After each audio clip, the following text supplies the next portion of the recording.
سلام دوستان خوب، خوش اومدین به این ویدیو. آقا امشب اومدم با آموزش ساخت ترقی مثلثی خیلی آسان با همون فلش بوردی که تو پست قبلی آموزششو بهتون دادم.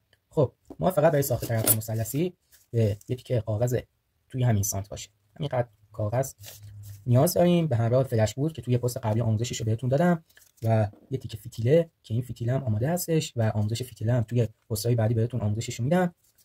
یه تیکه چسب نواری، چسب رازی، چسب کاغذی که من خودم استفاده میکنم.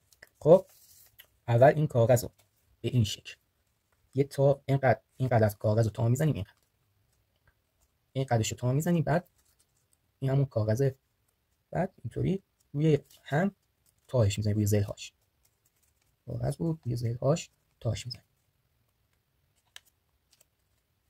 بعد اینطوری ادامهش میدیم که مثل شکل سمبوسه کوچیک در. خب اینجا ما باید همون فلش پودرمون رو بریزیم. دوستان توجه داشته باشید، فلش پودر میتونیم استفاده کنیم، نوک کبریت که قرمز هستش رو با هم دست مثلا پودرش کنیم میتونیم استفاده کنیم، باروت تونسوز که توی پست‌های بعد آموزش درست کردن باروت تونسوز رو بهتون میدم میتونیم استفاده کنیم.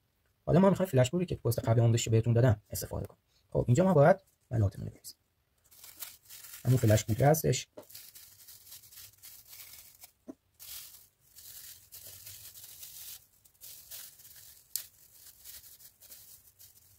این همون فلش پودر هستش که تو آموزش قبلی بهتون دادم. همینقدر بس.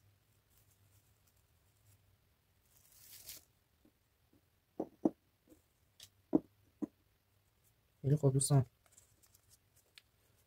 به این شکل می‌ریزیم داخل همون کاغذی که این چند شد، یه ذره دیگه استفاده کنیم به همین شکل.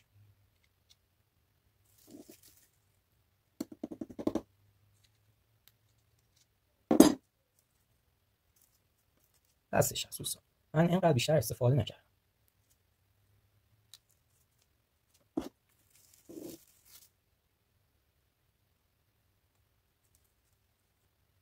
مرسی که تا اینجا ویدیو رو تماشا کردید. تا ویدیو بعد، خدا نگهدار.